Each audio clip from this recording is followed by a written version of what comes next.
What is it that defines greatness in a man? What is it that makes a man rise to the top of his profession? A man to be dominant in the world of sports, the world of combat sports. It takes heart, it takes determination, it takes that fire to get into the ring and to fight over and over. Very few achieve that greatness, but this man here, Ramon Diamond Dekkers, has achieved that and more. A veteran of over 197 fights, Dekkers has fought all over the world and achieved a position very few fighters have achieved. He has done it by raging against his opponents, by devastating his opponents, by using his punching, by using his heart, by using his absolute sportsmanship. Ramon Dekkers has proven time and time again why he is among the greatest legends in the history of the martial arts. I'm here. My name is Stephen Quadros. I am the fight professor. Joined with me is Fred Royers, the WKA middleweight champion, and you know Ramon Dekkers quite well, don't you, Fred?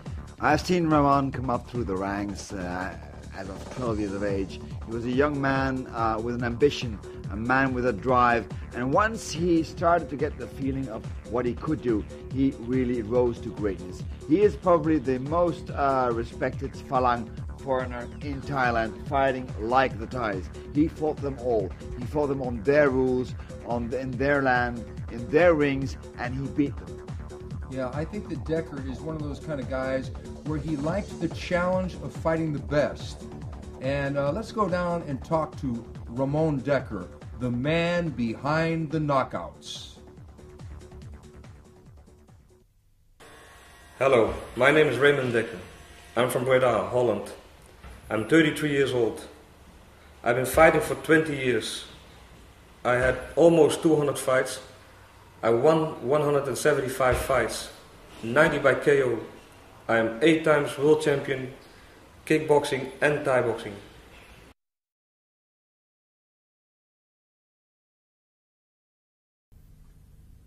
Ramon Dekkers, I followed your career from the beginning. Could you tell when you were getting involved in the martial arts?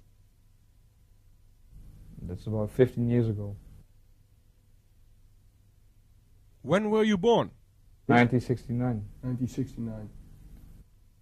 At which date? 4 September.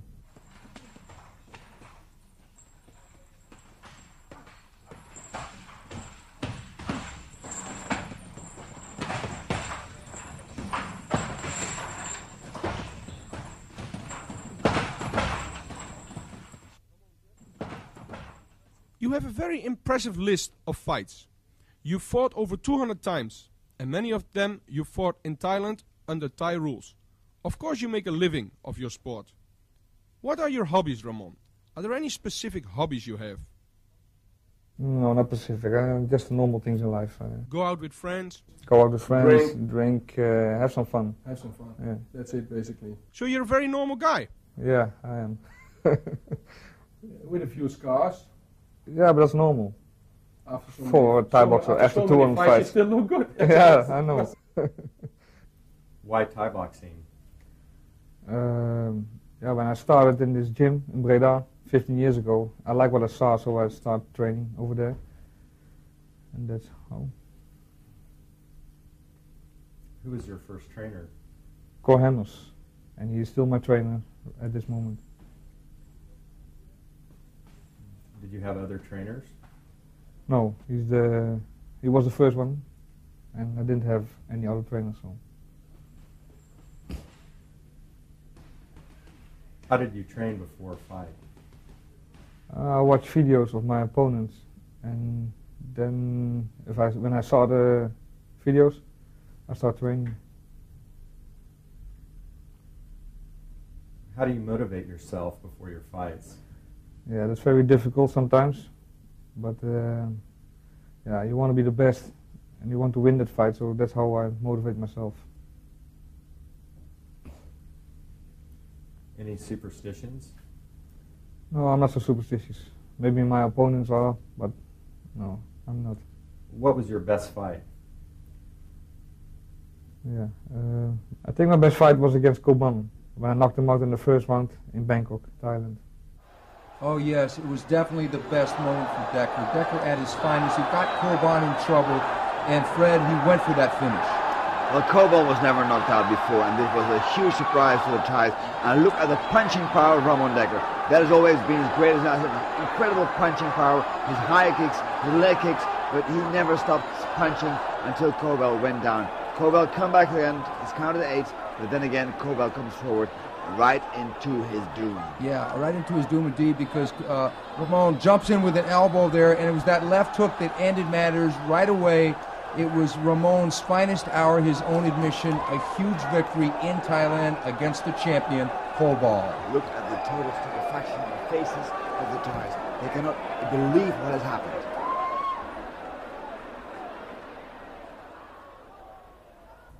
Worst fight? I don't have any worse fights. So. Toughest fight? Also against Koban. I fought him 4 times, and they were all very tough fights. What was your most beautiful fight? When I won the world title against Nampong in Amsterdam. And yes, it was Dekker at his most beautiful. It was Dekker with that punching and Dekker with that beautiful left hook as he lands right here and puts the tough Thai on the deck. And Dekker was fighting in his hometown, Fred. He was fighting in his hometown, well, in Amsterdam, but at the same time the Thai television had insisted to broadcast this fight live to Bangkok, to Thailand. There were Thai referees, there were Thai commercials, even in the corner post there are Thai commercials, as you can see, because everybody believed that he would not succeed in beating this man, this Namphon. But what he did was incredible. I was there, I was writing an article for one of the big magazines covering this fight, but wow, was Dekker in shape. He was fabulous. Yeah, Dekker showed a variety of attacks, but it was those punches in bunches that really had the Thai reeling most of the fight, being dominated. Much to the Thai's credit, he didn't get knocked out clean, but Dekker had a few surprises for him in the form of kicks to the face. And there he is, winning the title, being hugged by his trainer and mentor, Cor Hammers, the new world champion, Ramon Dekkers.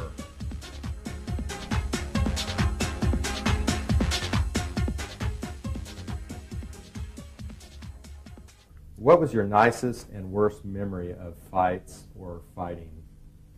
I think the fights that I lost on points, but for myself, I won. But they cheated, you know, especially in Thailand. They let me lose a fight, but it was for sure that I won that fight. What was your most emotional fight?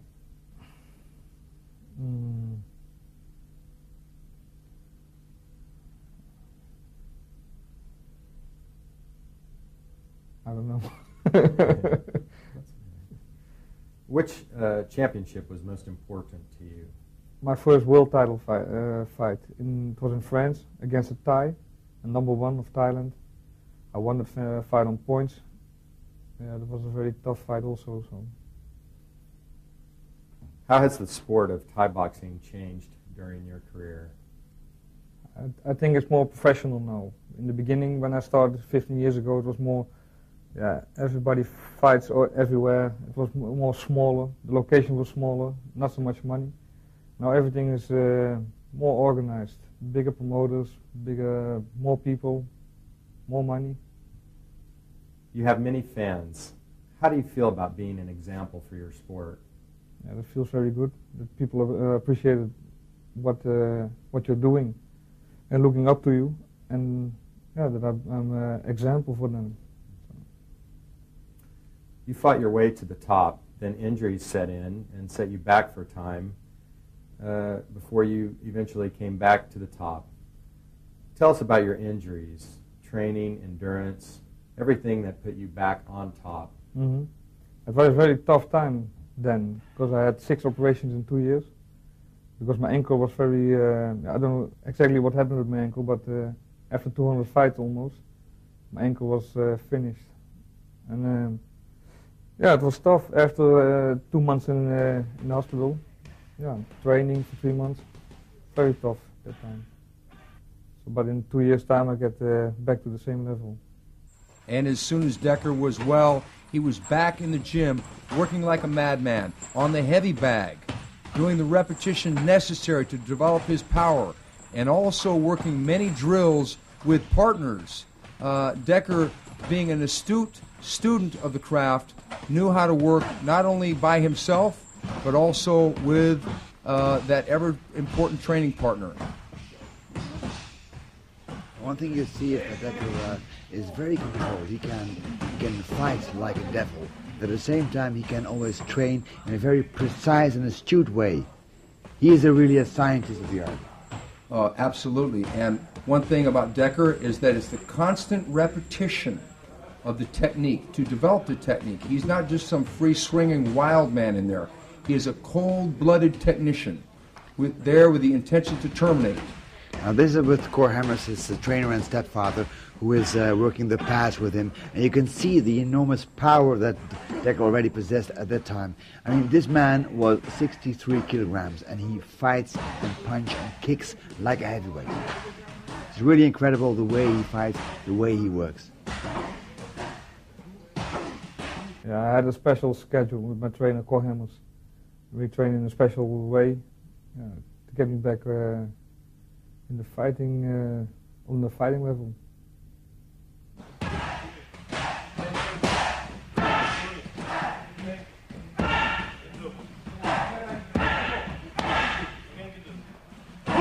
How do you look back on that career? Yeah, very good, because I won everything that I could have won in my sport. So. Do you still have goals left in your sport? No, not in my sport. There's nothing more. So. And do you have goals after you retire? After I retire, I'm gonna open my own gym, I think. Start training and doing seminars all around the world. So. You're not known very well in Holland, but you're very famous in Thailand and Japan. How do you feel about not being very well known in your own country? Yeah, I'm used to it now. In the beginning it was very young. When I walk on the streets in Thailand, everybody recognizes me and asks for autographs and pictures. Yeah, here in Holland, they don't know you, so, but you get used to it, I think. Do you think the public sees the sport of Thai boxing the same as they see other sports like football? No, I don't think so. I think people got a very wrong image of kickboxers. We are all criminals and do bad things. But I think that's the wrong impression they got. I think we are top sporters, training hard, training every day, and watch what we eat and how we eat. Don't go out. You know, we are very serious. Train more than a football player, I think. So I think they got a very wrong image of kickboxers.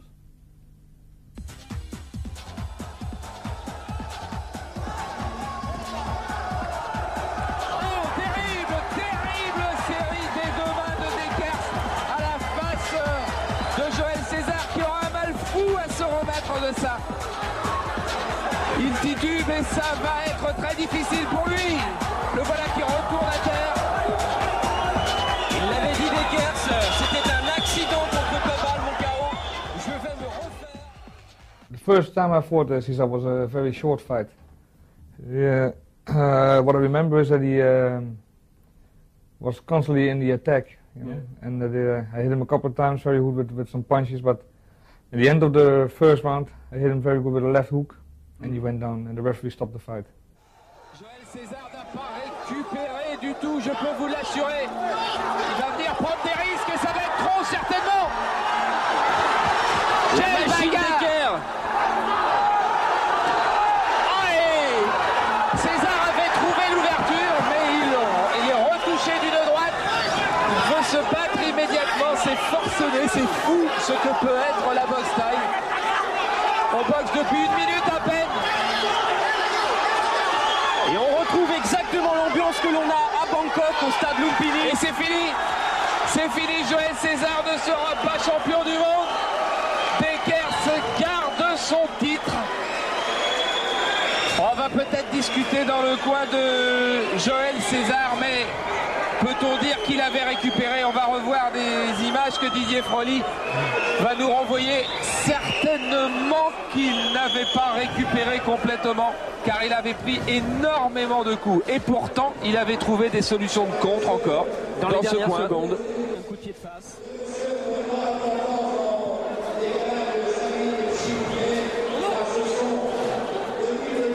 Ces images sont quand même à la limite de faire peur, tant en 1 minute et demie, ils se sont donné 2 coups. Il n'y aura pas eu besoin de mettre un seul coup de coude pour abréger le combat. Regardez encore cette droite, celle-là est terrible. C'est la première fois que Joël César va à terre là dans cette reprise. Et maintenant, bon, il semble avoir un peu récupéré, mais il avait pris beaucoup de coups. Donc dans cette catégorie des poids welter, Joël César n'est pas champion du monde. Le champion du monde reste le Hollandais Ramon Dekkers. It was quite funny. The friends wanted to have their rematch. They wanted to have revenge. Yeah. One month later was it? I think it was 1 month later. I know we all went to Paris. You, me, and about 100 fans from Holland. The atmosphere was very special. Everybody came with orange caps, jackets. We had the year 1988 and Holland just won the European Championships in soccer. Before the fight, we show you running around Paris and the Eiffeltoren and Arc de Triomphe. I can remember the fans were more tension than you, Ramon. Everybody knew César trained as a madman before this rematch fight. And again, it was his hometown, Paris, France, where the fight took place. Did the victory in the first fight give you an extra impulse for your destructive performance? Yeah, also, but because they wanted to have the rematch, 1 month later I knew that it wasn't good, you know. It was better for César also if he trained longer and had some more fights between. Yes. But he wanted everything too fast, so it happened. It was almost the same as the first fight. I knocked him out in the 3rd round this time. Yeah. But yeah, it was almost the same fight as the first one. Yeah, he got like 2 or 3 8 counts in that fight. It was really bad for the French audience to see their favorite fighter getting destroyed for the 2nd time within a month. César took a lot of punishment in that fight. He got knocked out badly. But he went down very long and heavy also. But the Frenchman came to rumble. Conventional wisdom was that the Frenchman chose too soon to come back with that 1 month. But César was very tough in this rematch. And at first, it seemed to be a close fight. You can see that César has been training, especially in the clinch, trying to get the better of Ramon Dekkers there. The referee, the famous Krongsak, who is a very famous fighter himself. But of course, they know Diamond Dekker. Dekker is moving forward now, once again stepping up a gear and then start those devastating punches again. But César hung tough, and he was going to be determined to take this into the late rounds and try and get Dekker tired. It was a fight fought with elbows, as you can see. The elbows by Dekker, of course, he's very well versed in them. He knows how to use the elbows. Good punches there. Few kicks though. And that was strange because normally you see Dekker kick much more like this. The terrible, damaging, punishing high kicks of Ramon Diamond Dekker. Okay, round 3. Can you describe round 3 of César Dekker 2, the rematch? Yeah, I saw that he was very tired. He became very tired. His hands were getting lower and lower. So I knew that if I hit him once, he was going down. So just waiting, just a moment of time. So at the end of round 3, I hit him with a left hook. No, it was a right uppercut and then a left hook, and he went down and finished. César was doing good, but only being lured closer to his doom as Dekker initiated his punching and kicking assault in that 3rd round. Many had thought that César had come into this fight too soon, only keeping that 1 month break. He should have had at least 90 days, but Dekker was coming in with only one intention, and that was to end this fight even quicker than the first fight. Ramon will not be denied. You can see the sheer determination of the young man, the man they call Diamond Dekker, with the face of an angel, with the spirit of a fighter. Dekker is now getting really much too strong for the poor César, who is being rescued by the referee. And César was under immense pressure in his hometown to win this fight, and thus the 1 month layoff but it was Dekker who knew he had his number. At this moment, Dekker probably couldn't have been beaten by any man alive in his weight division. That's so true. That's so true. And he has been an example for so many people, Diamond Dekker, in his weight division, but also outside that. Ramon Dekkers is really the superb example of a fighter who is really on top of his medal. Even the desperation elbows there by Cesar could not stop the crushing defeat by Dekker with that right uppercut and left hook. It was all over. Dekker had done it again in 1 month's time, had pretty much proven everyone right. It was too soon for Cesar to climb back into the ring with the diamond. You see almost the chilling efficiency with which he works. He stands there, he looks, he never lets his opponent off the hook. It's always there, the hands, the crushing punches, the punishing power. 1, 2, 3, 4, 5 punches. Always a sequence of it, and there he goes. He knocks him out cold. Out cold indeed. And that's it. The fists of the legend, Ramon Dekkers.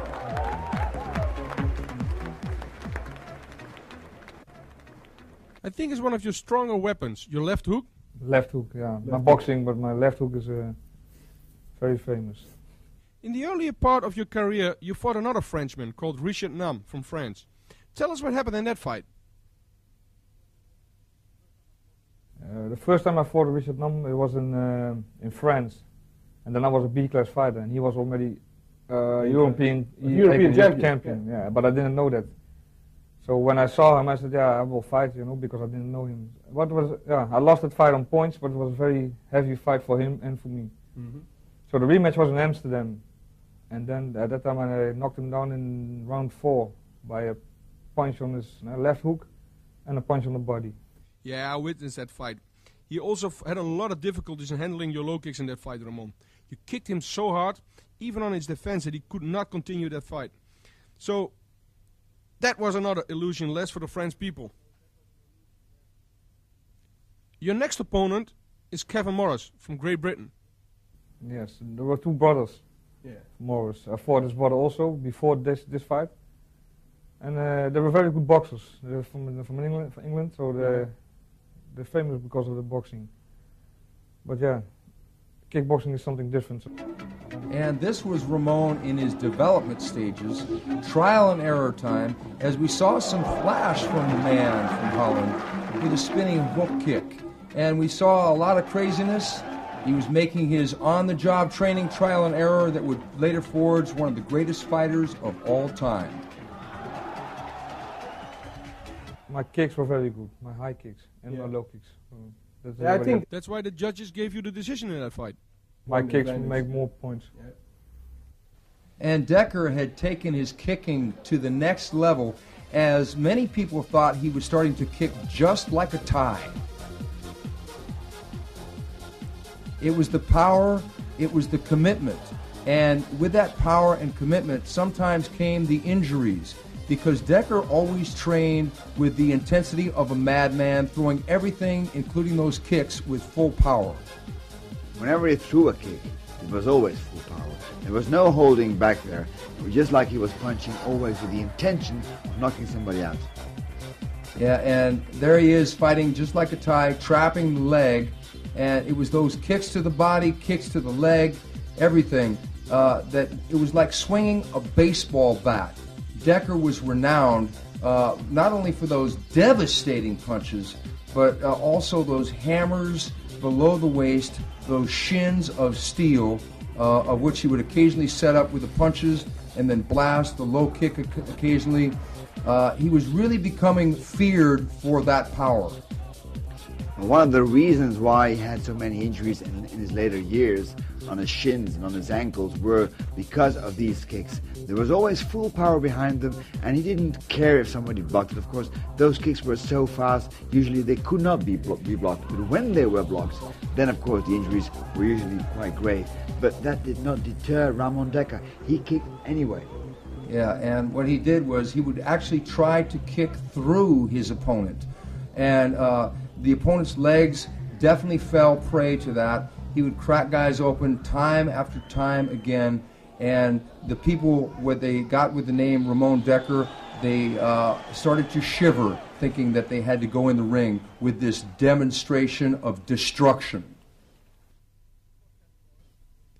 Then there is this other English opponent by the name of Kevin Morris, who takes you on. What happened in that fight? Yeah, he was very afraid, running around, and yeah, I gave him some good punches, but after that he started running and he didn't want to fight anymore, so he quit. It had gotten to the point where Dekkers' opponents were so afraid of him that they fought merely to survive. But this presented a new problem for Ramon. Rather than to try and shoot it out with his opponent in the middle of the ring, he had to drive them to the corner and to finish them off with his punches and kicks.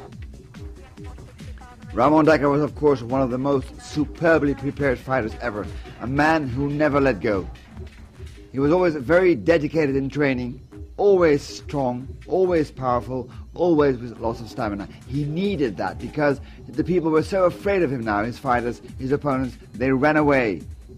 They tried to hide, but they couldn't hide. The ring was just too small, and Dekkers did exactly what he wanted, did exactly what he set out to do, and that was to create a knockout, usually a devastating KO.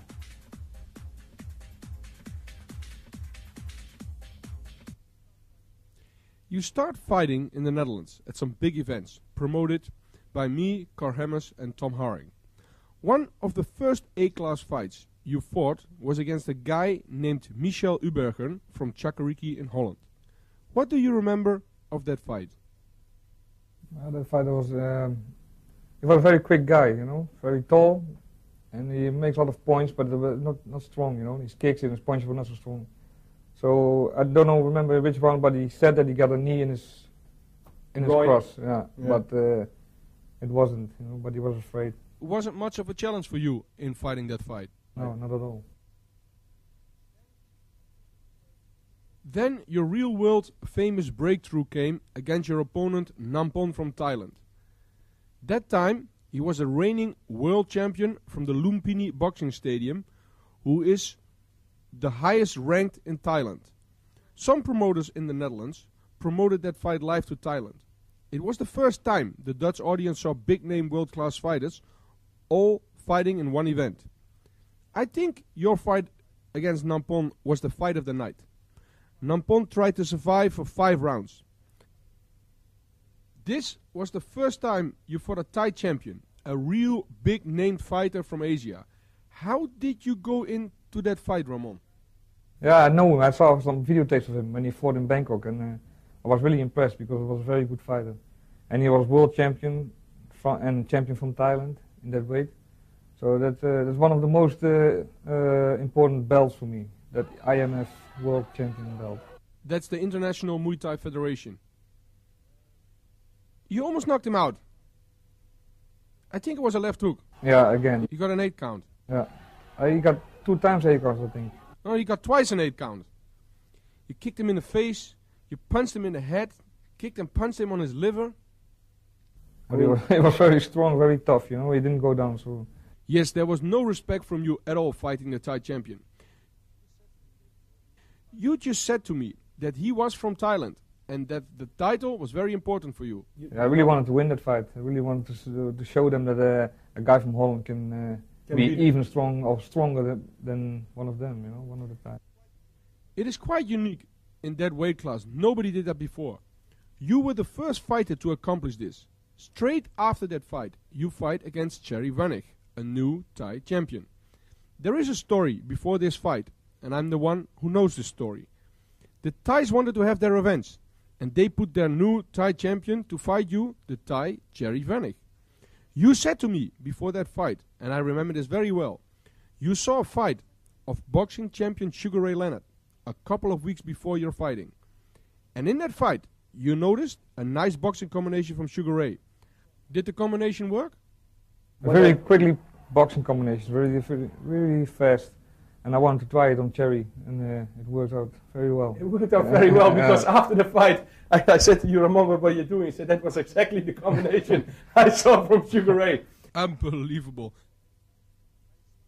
The Thai champion was knocked out badly, Ramon. He couldn't even stand up himself. No, I have to help him.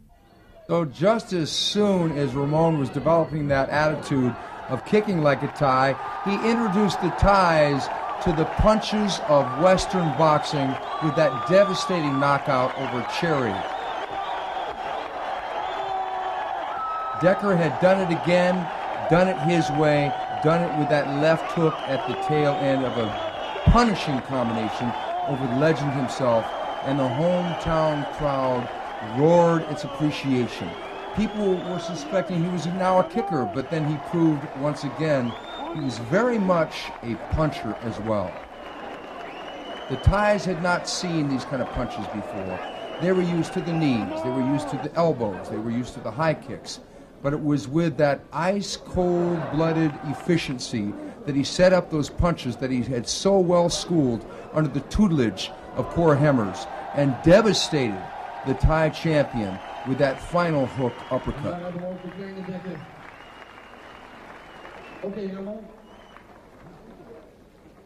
Dekker was now becoming a legend around the world, and the Thais wanted him beaten badly. So did this young chap. His younger brother, who was becoming a left hooker himself, and the great Rob came and lifts the future champion up as Dekker goes and pays his respects to the fallen champion. Dekker, always the consummate sportsman, had nothing personal against the Thais, but I think the country of Thailand wanted a bit of payback. At that point, they really were getting nervous, and they invited you to Thailand for the first time. First time, it was the first time. Yeah. Nampon, Nampon. the rematch. Rematch, and they asked if I want to bring the belt with me, but I didn't. You know you were going to get robbed. Yeah, but it was a very good fight, and it was the first time with elbows and everything. It was your first time in Thailand fighting with elbows? Yeah, with elbows. On their rules. What did this huge crowds and media do to you? Did it have any effect on you? Yeah, it was not normal, you know. The first time when I saw that, was really impressed. And it was in April, that was what I remember. It was very hot, it was a record. There were 40 degrees or something, you know. And yeah, it was very, very hot. That humanity, did it do something with you, Ramon? Did it take a lot away from your conditioning? Yeah, we trained in Rob Kaman, had a house over there. We trained at his place. I remember. Yeah, and he was fighting also. And Michael Leo fought, and we went all to Thailand. So you prepared at Rob Kaman's house? Yeah. So you're in Thailand with a temperature of 40 degrees. It's your first fight in Thailand. How much did these factors take something away from your capacity as a fighter? I felt better because yes? yeah, I felt better. When it's so hot, and for me it's no problem to fight with that temperature. No, but I also think maybe the preparation did a lot during that fight. Yeah, I trained only 1 week in Thailand. Before I trained in Holland, and 1 week before that fight I trained in Thailand. Did you know immediately that you couldn't win on points in Thailand?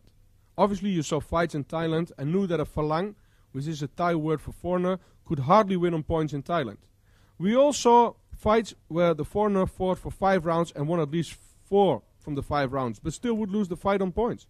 Yeah, that's what I knew before. You know, you must knock him out to win. You know, on points it's impossible to win. So, yes. But that's difficult to fight also. If you know that if you don't knock him out, you lose. That's difficult. So you start really putting pressure to force the knockout. Too much. Yeah, too much pressure, and you're getting if you're fighting too much for the knockout, you. Now a knockout comes naturally, but if you try to force the knockout, you can walk into a punch yourself. That's a boxing and Thai boxing law. I saw that fight and I think you won all 5 rounds, Ramon. Yeah, normal European rules. I won. Yes, you would have won easy. It's always an entirely different scenario when you go to a man's country and fight him at his own national sport. Much like taking on the Brazilian soccer team in Brazil, Dekker was coming in against Nampalm at Lumpini Stadium, the mecca of Muay Thai in Thailand. Well, you can imagine the difficulty he's facing there, the temperature, the climate, their way of scoring the fights, and of course it's difficult. They all expect him they all want him to lose because he is defeating their national pride. He is better in their national sport than their fighters. So he has to score a knockout, and that's not always possible. Yeah, and the funny thing is that under Muay Thai, the kicks and the knees are, as you said before, counted more in the scoring. So Dekker had his own unique way of imposing his will, but the Thai was playing to the crowd, and Dekker, even though he was game, was not going to get his decision this particular night. The Thai was doing everything he could to keep that fight within the rules and within the scoring of the native culture and within the scoring of Muay Thai itself. And even though Dekker tried some very fancy schmancy techniques, the Thai only was amused, and the judges themselves were not amused as they awarded the victory to the Thai, and Dekker, in his heart, probably wanted some more of that man again. Did the crowd think that Dekker had won? We don't know, but many people around the world thought that he had. There is this other fight, which has been broadcasted all over Asia and Europe, and I think that was the fight where your name became really terrifying, your fight against Koban. Koban was at that time the biggest name from Thailand. He had never been knocked out. He knocked out opponent after opponent. I think at that moment you fought him. He was also the reigning world champion boxing by the WBC. It turned out to be one of the most impressive trips for the whole team Dekker when we all went to Thailand to watch your fight against Koban. Yeah. It was a rematch, because I fought Koban a couple of months before in Paris. I know about that story. Yeah. Yes. And now they want to have a rematch in Thailand against Koban. Yeah. Yeah. I knew that I have to knock him out. I have to do everything to win this fight. So I think they made a mistake, Ramon. Yeah, a big mistake. Because I know in Paris you weren't yourself. You had a lot of personal problems. You were not able to train for at least 3 weeks before that fight. The Thais thought after the victory from Koban in France, finally we have an opponent who can beat Dekker for our own audience in Thailand. What happened in that fight, Ramon? What happened, I gave him almost 25, 30 punches on his head before he went down. But he didn't come up. I won the fight knockout first round. Now, Koban had thought going into this fight that he was the man who had Dekker's number. He had stopped him before in their previous meeting. But Dekker was probably angered by losing that decision to Nampalm, so he wanted to make a crisp and clear impression in the minds of all those in Thailand. And impression he would as he knocked the champion down with a flurry of unanswered punches. The referee stopped him mercifully. So Koban, who had come in like a dancing fool, was about to go out on his back as Dekker was just going to jump on him and make their no judge's decision this time, a la the Nampalm thing. He was going to make sure that the crowd was going to be in awe of that punching power. And the crowd was in awe indeed. As a matter of fact, they sat there with their mouths closed, and it was an eerie silence. It was the biggest victory in your career. What a surprise. Yeah, even it was me. quiet in the stadium, I think. Yeah, it was quiet. 15,000 people were saying nothing. Nobody said nothing. No, yeah. That's part of the betting as well, I think. Yeah. I think everybody lost the money. Now, nobody likes to lose money, but in this case, all the Thai did. What also was crazy is that the doctor and the referee jumped into the ring and tried to get Koban on his feet. Yeah, he was gone. He was. You hit him with the right elbow as well? Yeah, also. At that point, you became a big star in Asia. And not only Asia, as the fight was broadcasted on Screen Sport in Europe and watched by millions. Everybody knew now who Ramon Dekker was. Did you find it more difficult or easier with the status of a star to fight your new opponents? No, not at all.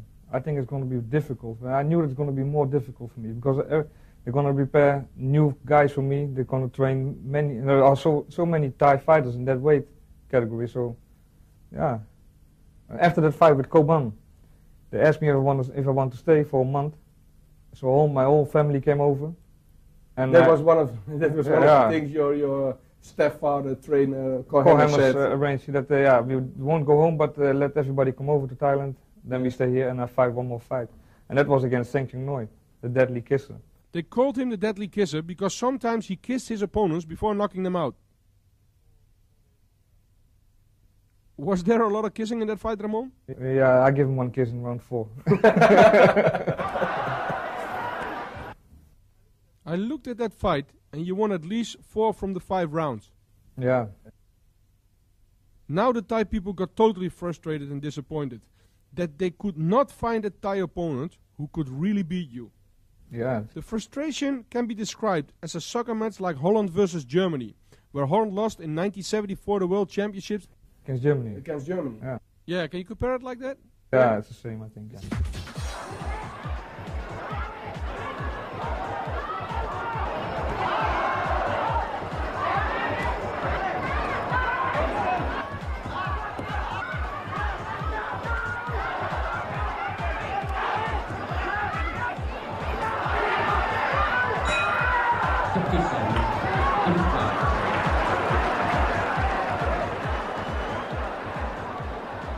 Ramon Dekkers was now becoming the fastest rising star in Thailand in Muay Thai, and he was being matched against the best. But that rising fame was a dual-edged sword. The Thais paid good money to see him fight, yet in some ways they did not want him to win, as he did not win such fights as against the legendary Santanoi. Dekkers would try to play the game as well as he could, try and be tactical, try and fight like a Thai, try and use the point system in his head, and it was very hard for him to win on points in Thailand at that time. Well, time and time again, he met this problem, trying to do his thing, trying to beat the Thais at their own game. But of course, they had become very fans of him as well. It became so difficult for him to train there that people came and watched the way he was training. People were sitting down and writing down the things he and his trainer were doing there in Thailand. So we had a very strange situation that the Thais were learning to train the way Dekkers was training. And some of the Thais who had suffered defeats at the hand of Dekkers had sent a message to other Thais to follow, including Santanoi, that if you fought aggressive against this young man from Holland, that you might end up, as Koban did, flat on the deck. So they started to fight more conservatively and to hope for those decisions, because it was very hard for anyone to stop Ramon Dekkers at that time, including this man, the deadly kisser, Santanoi. Even though he tries for those elbows to try and open up a cut, it's really a conservative match that he tries to fight. He doesn't try to go for the finish at all times.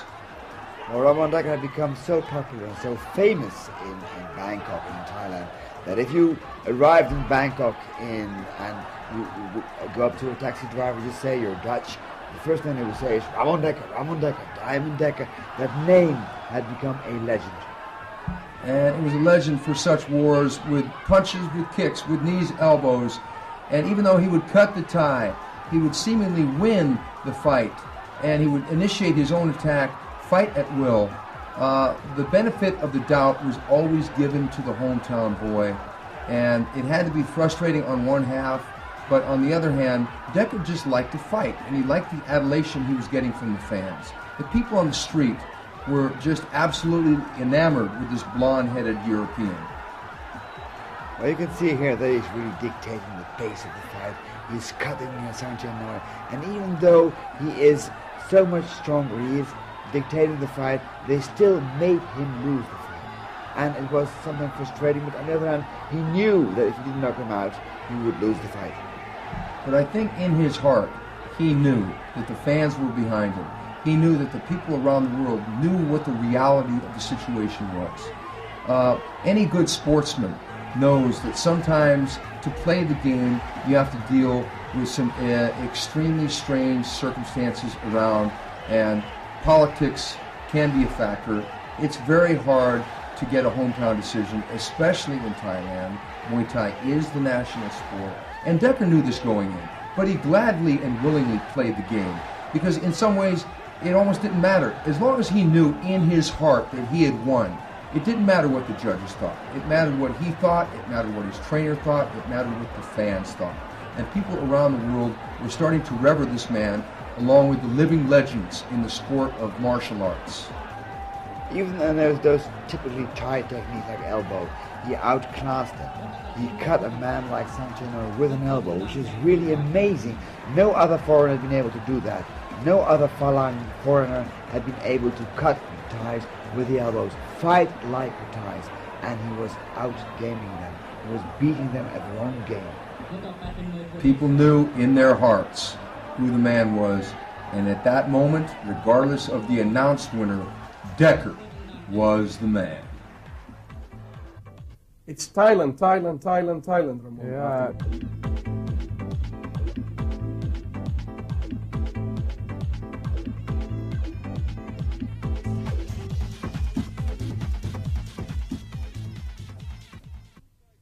A new Thai champion is created.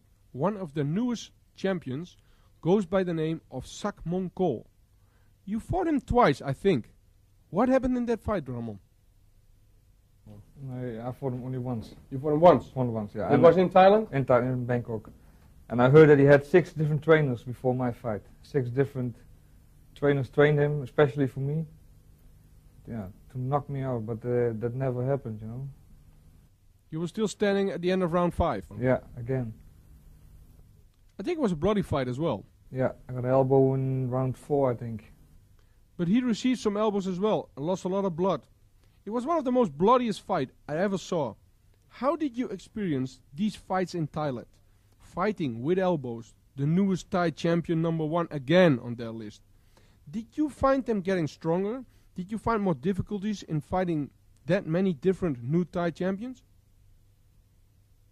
Yeah, they starting to fight different, you know. In the beginning it was only kicking, but now they're starting to being more complete. Yeah, starting more boxing, elbows, kicking.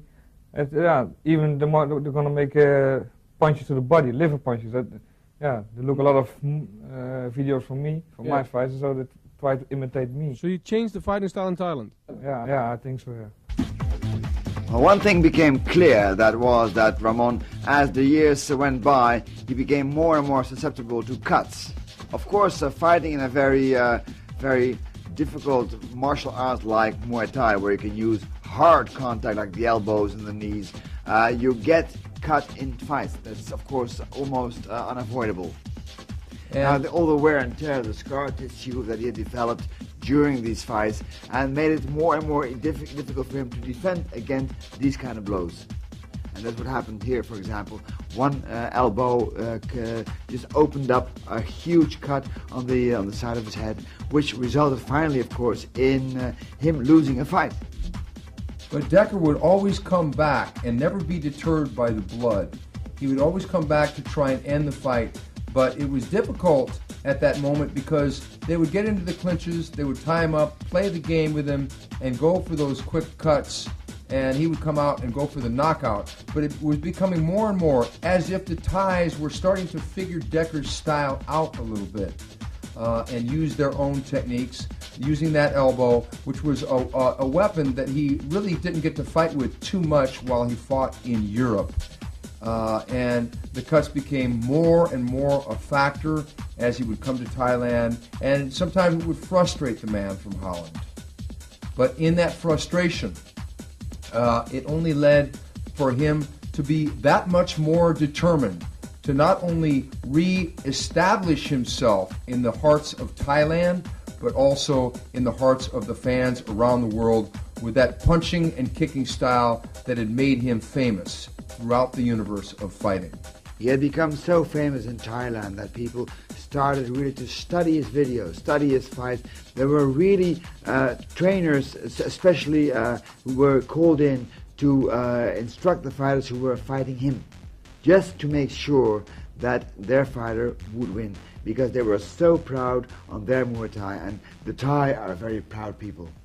And when Dekker found out that they were bringing in trainers, this only reaffirmed his own commitment to getting back into the gym, to hammering out not only the tried and tested techniques that had got him to the top of the world of kickboxing and Muay Thai, but also to get through with some furious new combinations under the tutelage of his corner and mentor, Cor Hemmers. Dekker was really determined, more than ever, to not only be at the center of the stage, but also be the stage itself. And he would do that through the power and the commitment of those techniques, because he was getting ready to face another dragon, another crosstown rival, as he was going to come back into the ring of Holland. Yeah, I fought about 7 years only in Thailand and in France. So Gilbert was the first one who wanted to fight against me. Ramon Dekkers had been fighting in Thailand a long time. He had been fighting Thais only, actually. Had been fighting the Thai way. This fight with Gilbert Valentine, that was a fight also with elbows. But still, the way people score the fights in Europe, the way we fight in Europe, that's different. And he found out that an injury which had plagued him already during training suddenly opened up in this fight once again. But it was Gilbert's unorthodox fighting style that really caused people alarm, in that Dekker had been fighting these Thais, but Gilbert was giving him angles, giving him crazy moves, giving him all different kinds of things. And even though Dekker had controlled the fight, it was that annoying injury that Noel Vandelhoven had given him as a little present 1 week before this fight that came back to haunt him in this fight. Controversy surrounded the decision of this fight, but Gilbert had done quite a bit of good work in this fight. In that crazy, rangy, wild, unorthodox spinning techniques, Valentine did get the win on this particular night, but it wasn't all that they were going to see. They were going to see each other again. Yeah, it was an easy fight for me. And it was with elbows, yes. Thai rules. Yes. I had a cut on my eye, but it was not from Gilbert, because 1 week before that fight, I trained with Noel van Heuvel in my gym, and he cut me with an elbow. Many considered you as a winner in that fight. Valentine was a student of Tom Haring, and Haring was president of his own organization. He had his own judges, and there was a lot of controversy. Yeah. Many people speculate that the first 3 rounds of the fight you gave Gilbert enough problems, especially with your elbows. Yeah, if you see, I fight really like a Thai in that fight. You know, I only kicks. Yeah. Not so many punches, but only kicks to his body. Yeah, that was the way I fought the last 7 years in Thailand.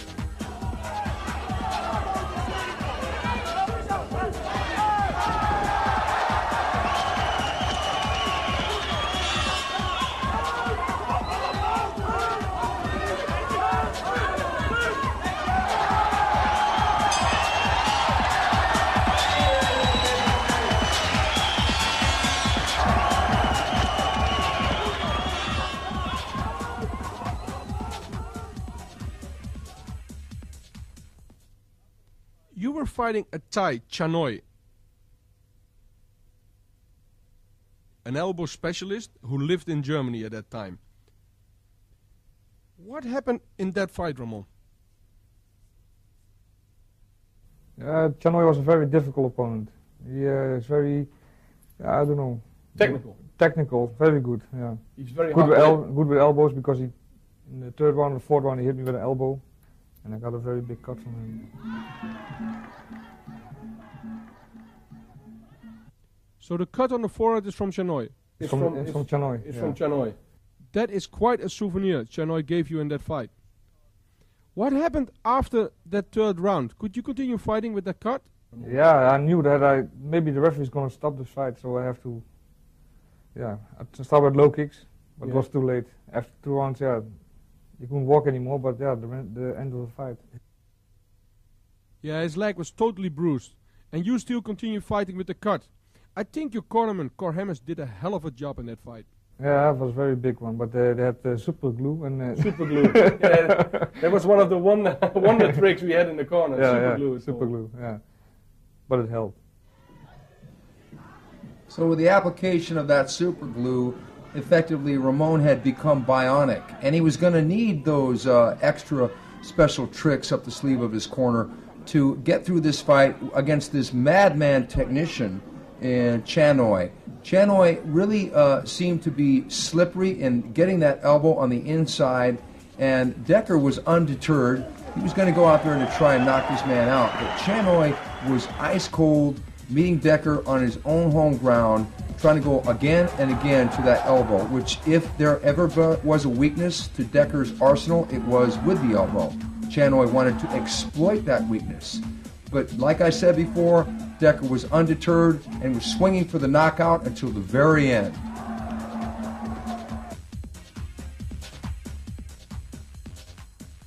After that fight, the next adventure, and you could describe it as an adventure, it could be said that this whole thing could be like a highlight story by itself.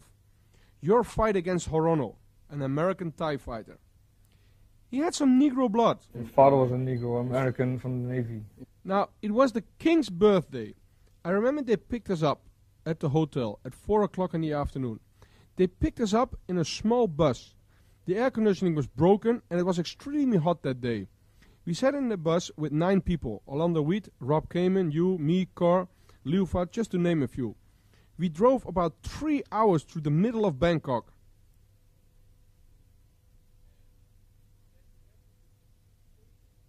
And when we finally arrived at the so-called place where the fight's supposed to take place, nobody was there. Yeah, there was no event. Of course, the Thai who was driving us didn't know nothing. Lucky for us, and we thought at that time it was a mistake, Rob Kamen spoke and asked a Thai with a motorcycle standing on the street where the fight took place. His answer shocked us. He said we were at the wrong stadium. So they drove us for another 2 hours. But now, of course, we knew it was on purpose. With 9 people in a small bus, with no air conditioning and a temperature outside of 40 degrees. Now we had to cross this lake. Do you remember this? Yeah, I remember that. Yeah, sure. You remember me crawling out of the window and saying that we're all going to drown? I think that it is these type of stories which makes it worth to live the life we did.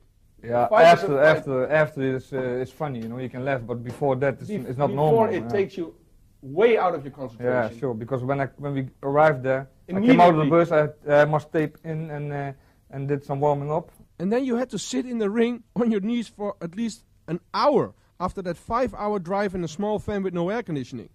Yeah. It was the king's birthday with a live audience record of over 100,000 people, and broadcasting was done live in Thailand and throughout the whole of Asia. It turned out to be a very good fight with an even matchup. Did you study it especially for Horono? I saw some fights from Horono on tape, and I knew that he had some very good elbows, so yeah. I have to watch out for them, because I had enough scars, so... yeah. You didn't need another one? No. And Ramon was not one to avoid a tough challenge. Where his last opponent had been more of a technician, Arona was just a windmill of flurry and activity that could match Dekker almost power for power. Whereas Ramon would start to build up a lead early on, it was Arona that would come raging back with his own elbows, and it was that left elbow that was a deciding factor. And this was possibly one of Dekker's greatest fights, because in some ways, even though they were throwing everything in the kitchen sink, including this Terminator by the name of Arona, Dekker was now bringing out the very best in his opponents from Thailand. You can see the frenzy with which Arona is attacking. He's an incredibly strong fighter, and he knows that if he would be able to beat Dekker, everlasting glory would be his. Once again, the left elbow of Arona is trying to hit those weak scar tissues on the face of the Dutchman. But look how clever Dekker is defending himself. But he has a tough time. He has a real tough time with this motivated Thai, with this terrible fighting machine by the name of Arona. And this fight went back and forth. It had so many turns and twists. They were trading with the kicks to the face. They were just blasting each other, trying in earnest to knock each other out the whole way. And Dekker was blasting him to the front kick, to the chin, everything he could. Both men, they tried clowning with each other. They tried tricks up their sleeves like spins. It was really an affair where there was a lot of pride at stake, a lot of ego at stake, and with all the respect they had for each other, they were trying to get the victory and to ride on that name on their resume, a victory over one or the other was going to be a solid thing. Dekker had his hands full that night in Thailand, but so did Arona. No other foreigner had ever been able to put such an impressive mark on their sport, Muay Thai, as Ramon Dekkers. But in this fight, you could see the best coming out of both. You see the cut with Arona, you see the cuts with Ramon Dekkers, and both won it so badly. This definitely was one of the best fights on many people's list of top fights ever in Muay Thai. Now, how did you feel going over there with so many Dutch fans, really knowing that you beat your opponent on points, but lost to a judge decision all the times? Or do you think, oh well, I have the tape and everybody can see I won clearly? Yeah, but it's bad for your motivation, you know, because before the next time you think, yeah, if I don't knock him out, I lost this game already, you know. Mm-hmm. So it's difficult. Next fight against Dekker, you knocked him out. No more point decisions. Yeah, I think so, yeah. More aggression and pressure fighting in Holland? Yeah, especially if you fight against a Thai in your own country, then you think, yeah, I can lose now, you know.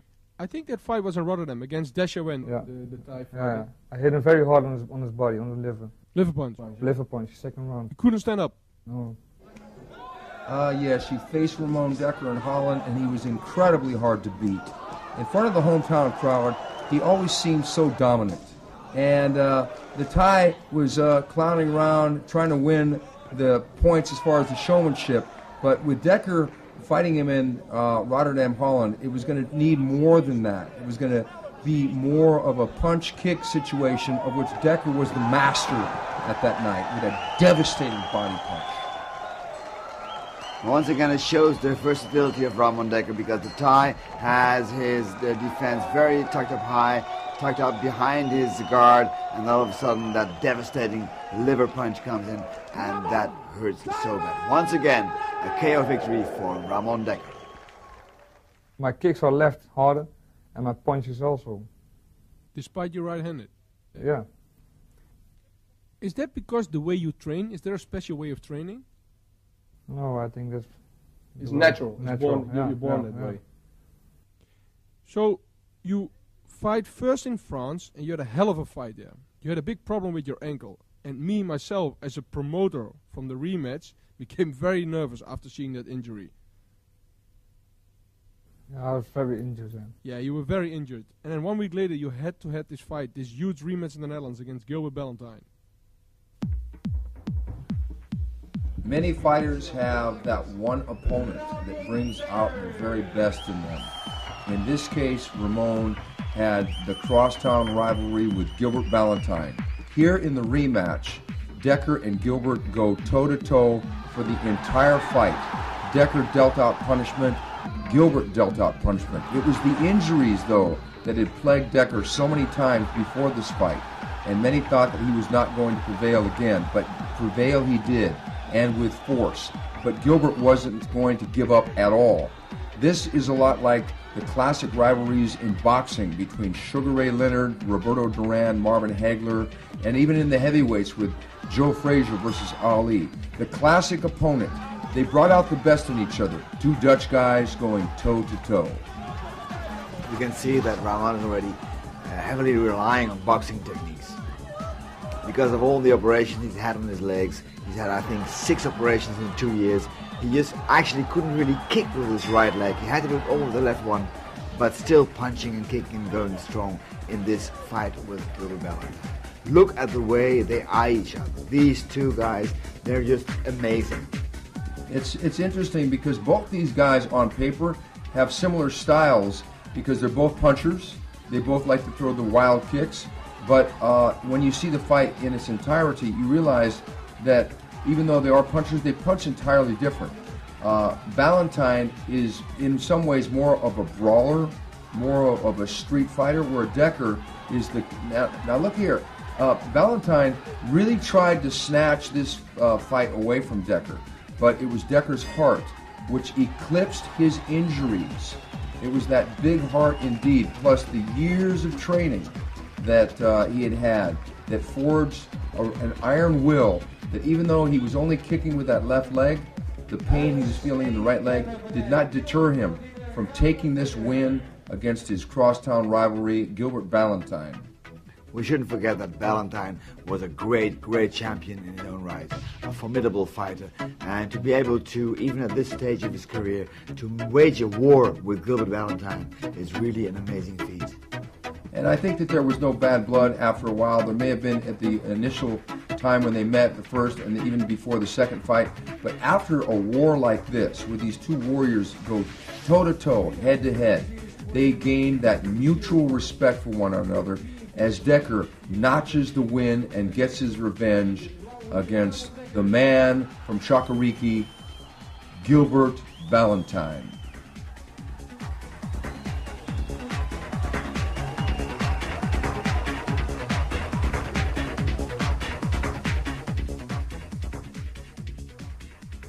But I couldn't kick with my right leg, only left. My right hand was injured, so yeah, I just 50% just in the ring. So there was a half Dekker fighting. Half Dekker against fighting Gilbert. 100% Ballantyne. Yeah. Now first you are fighting Dekker in Rotterdam, then Ballantyne in Amsterdam, and then Pralom Ran in your own hometown, Breda. Yeah. I promoted that fight with Carhammers, and we wanted to give you a fight in your own hometown in Breda against a good Thai fighter. Did those circumstances stimulate you in that fight? Yeah, sure. It's better to fight in your own country or in your own place, you know, Breda. Yeah. Yeah, all the people who come and watch, yeah. You want to give them a special show, you know, and do your best more than normal, I think. Because you were very aggressive at that fight. Yeah, You know, the Thai just. But I was too aggressive, so the first round and the second round it didn't work, you know. I was too hungry. You wanted to knock him out. Yeah, but the knockout came naturally in round 4. Round three, I think it was. And Dekker's visits to Thailand became less frequent, but nonetheless, the Thais sometimes would go to him and seek him out in his home turf. And this created sort of a thing where he had to rise up and figure out a way to win. Well, of course, the wear and tear on Ramon was becoming more and more clear. Hundreds of fights, years of wars, that takes a toll. But still, every time, once again, it was again Ramon Dekker who was fighting for his life, fighting for his fans, fighting for his career, because he did not want to give up. He did not want to stop a career that was going so strong, even though he had all these injuries, all these operations. And actually, he was, at this stage of his career already, sort of a handicapped fighter, a man who could actually only kick with one leg. If his surgeon, who had operated on him so many times, would have known that he was still fighting, that he was still using the leg sometimes, for example, what we just saw right now, the right leg, he should not do that. And it was an interesting thing because Dekker fought in some ways not only for himself, for the honor of his legacy, but he fought for the fans. He felt a huge obligation to keep the fans happy because it was the fans, after all, that had led him through such an illustrious career, had paid his bills for him, had paid him the great purses he'd made in his so many fights. So he did feel that obligation, and he felt the obligation to those who had supported him, and he was going to support them by continuing in this miraculous career with win after win, with another crushing, devastating knockout over another very tough Thai fighter. You can see the way he fights. He never gives up. And when he goes once again for a total knockout, a devastating knockout, and a finishing blow. We are now in the year 1989. It is very quiet around the person Ramon Dekker after almost fighting 190 fights. What happened, Ramon?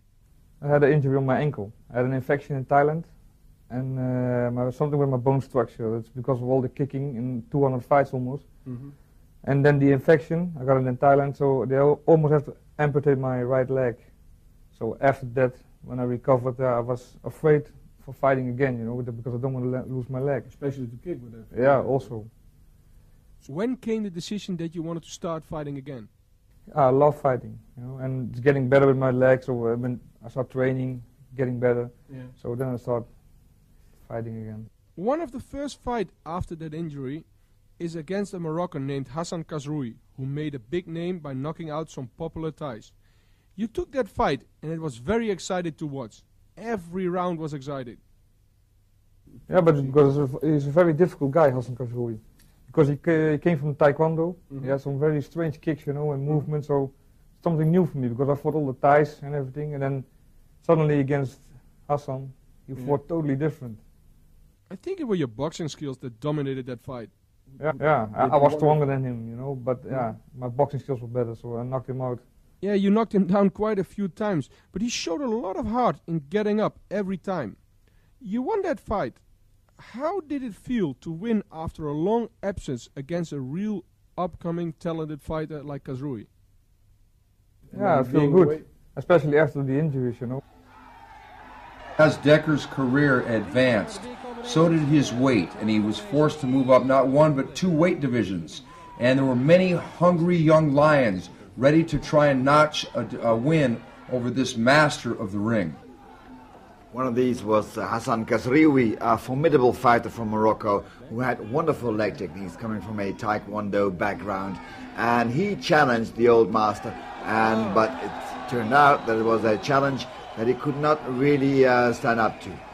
It was youth versus experience, but Dekkers also had that power, and it was the power of the punches, the kicks, the knees, as he stalked the younger man later in the match, and he delivered the knockout once again with those huge punches, those devastating punches. And we can see that Dekkers is still using the right leg, the leg he shouldn't be kicking with. Already his stance is a southpaw stance, so he's forced to use his left leg because he sometimes forgets it. He is so used to using that lethal right kick. Once again, the master of disaster, Ramon Dekkers, wins another fight. After that fight, they have to operate me again. I did six operations in 2 years on the same leg. Yeah. And even then my doctor said, yeah, it's over, you know, you can't fight anymore. But yeah, I got a fighting heart. I want to fight. Yeah. So At that point, you start changing and developing new techniques to be like more of a southpaw, and you train for other combinations as well? I changed my whole tactic, you know. I didn't kick with my right leg anymore, only with left.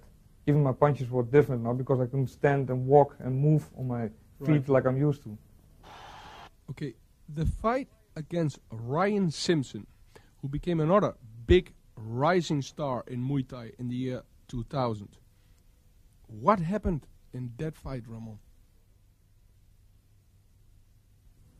We went down, same punches, left. He made a left hook, I made a left hook, going down. But he hit me on my eye. I couldn't see after the knockdown. I couldn't see.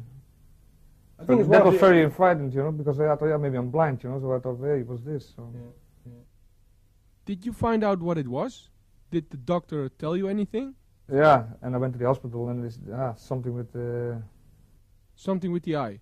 They didn't know what exactly. No, yeah. It's very amazing. I only saw it once more in a boxing match. Very unique. The two professional, well-trained athletes hit each other at the same time on each other's chin, and then go down at the same time. It's a classical incident. You do not see that like in a decade.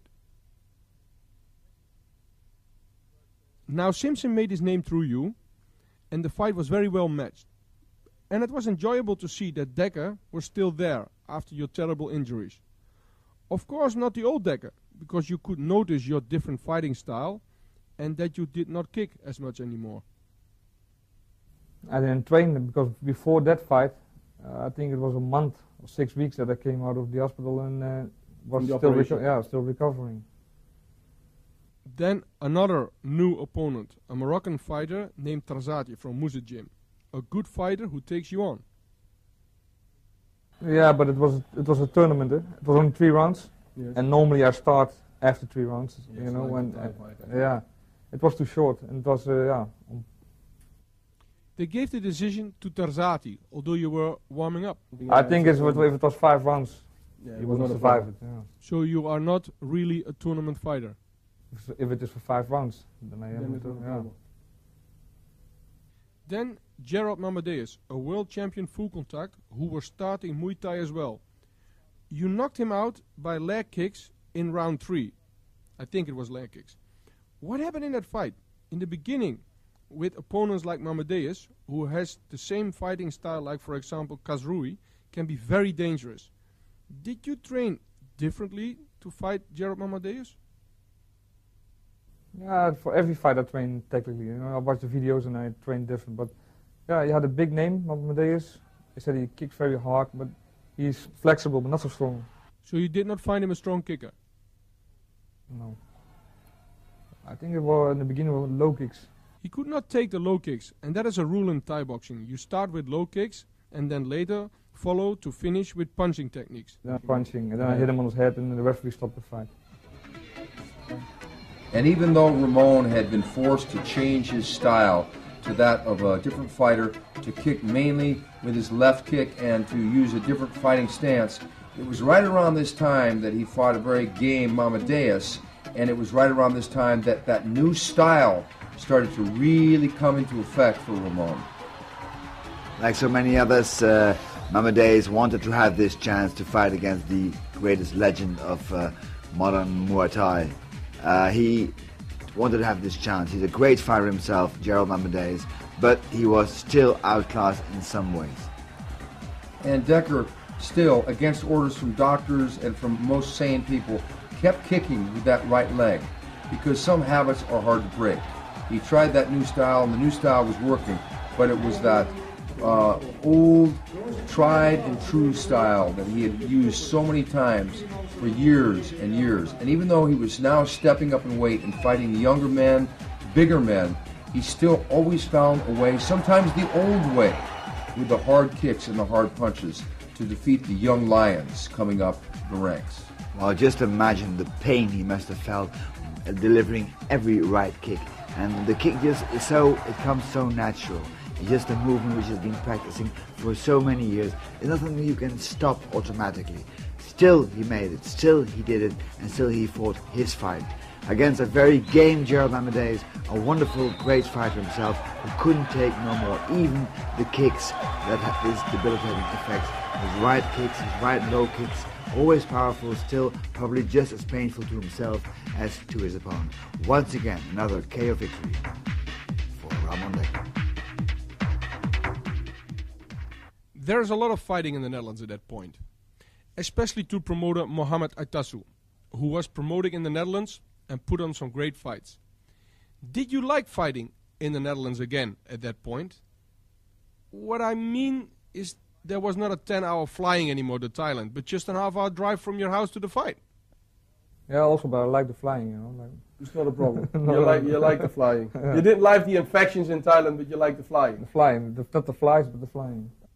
Now your next opponent, you have to fight against Jerry Morris in Holland. Was he a difficult fighter? Yeah, very difficult.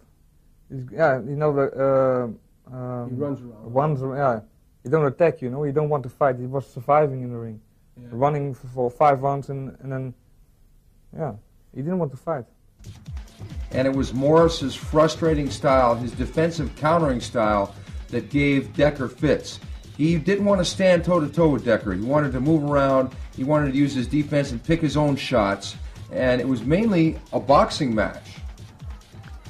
Nevertheless, we should not forget that Jerry Morris is a formidable fighter himself, although in this fight he did not fight the way he should have fought against Dekker. On the other hand, he did what Dekker hated. He moved around and scored points. After that fight with Morris, Kazrui challenged you for a rematch. Even though the injuries were starting to plague Ramon on a frequent basis outside the ring, he never brought those injuries inside the ring as excuses. He would always face fighters with full intent, even in rematches. Hassan Kazrui was one of these great fighters that had fought Ramon before and had lost to Ramon, but the press was not very positive after that fight. Well, this time Ramon Dekkers made sure there was absolutely no room for doubt. and no doubt indeed, because no excuses were left after this fight. He got the KO and moved on to his next bout. I won the fight by KO in round 2 or 3, I don't remember. But my condition was very bad because I didn't train at all. I came out of the hospital again. That's another operation, so... So you did not really prepare for that fight? No, I think I trained for only a week, maybe 2 weeks. That was all. You were too strong for him? Yeah, and his chin was not so strong. I hit him very hard on his chin, but... You went down? Yeah. It is amazing Kazrui was getting very popular, and even then, after your long absence of fighting, you still won the fight. Twice he lost now to you, and now you're fighting, all of a sudden, Sang Chenoy, a Thai fighter. Was there a reason to take that rematch? I think it was a satellite broadcast, or not? It was a satellite broadcast. Yeah. So then I fought Sang Chenoy again. I won that fight on points. More difficulties? After all the injuries, you could not use your weapons, like your hard-kicking techniques? I didn't kick, so more boxing. And it was also a fight with elbows, so... You could fight with elbows? Yeah. As Ramon's career began to wind down, there were a few things that he wanted to do. Exact revenge against old foes that had gotten decisions against him. In this case, Sang Chenoy. And it was a matter of pride that he fought in front of the hometown crowd. And the Deadly Kisser thought he had won, but Dekker had other ideas in this match. It was a great thing to do for Ramon Dekkers in a fight that was broadcasted live to Thailand out of the stadium in Amsterdam. Great fight by Dekker, once again sharp, and you can see the way he's now using his left leg to his full possibilities to score points, to make sure that this time he would leave no room whatsoever to any doubt. Revenge is a very sweet thing, especially if it is extracted in front of a great hometown audience and millions watching home in Thailand. And the way he did this was with great composure and with great style. Ramon Dekkers, once again, is victorious in this fight, in this very hard and tough fight against Sang Chenoy, the Deadly Kisser. And it was that time when Ramon had finally perfected that southpaw style, the versatile style that had given men fits around the world. And as he's congratulated by his corner, he now moves to the center of the ring, and ironically, he gives a kiss to the cheek of the man known as the Deadly Kisser. Now that's payback. Last but not least. And Ramon kept fighting, but some wondered how long would he go? How much longer would he stay inside the ring before he retired and moved on to activities outside the ring? Then you fight a Thai champion in an event in Morocco. Koban, he's from the same camp as Nampon. Yes, he was a very good Thai fighter. Very, very good one, yeah. How did the fight turn out? I lost on points, but yeah, it was live broadcasted to Thailand. Yeah, Thai judges and referees, so... Yeah, Moroccan fans really loved you. Yeah, sure.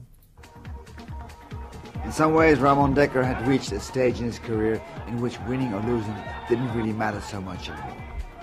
He had perfected the art of Muay Thai, using the elbows, the knees, the kicks, the punches, all exactly the way it should be used.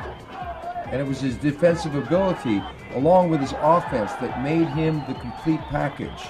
If ever there was a fighter who epitomized from head to toe what you need to know about stand-up fighting in the ring against Thais, against Americans, against people from around the world, it was Ramon Dekkers, the great one, finally ending a great career. Is there a message you want to give to all your fans around the world, Ramon? Like, for example, to new, young, upcoming fighters? If they're watching the video, don't try this at home. It's very dangerous.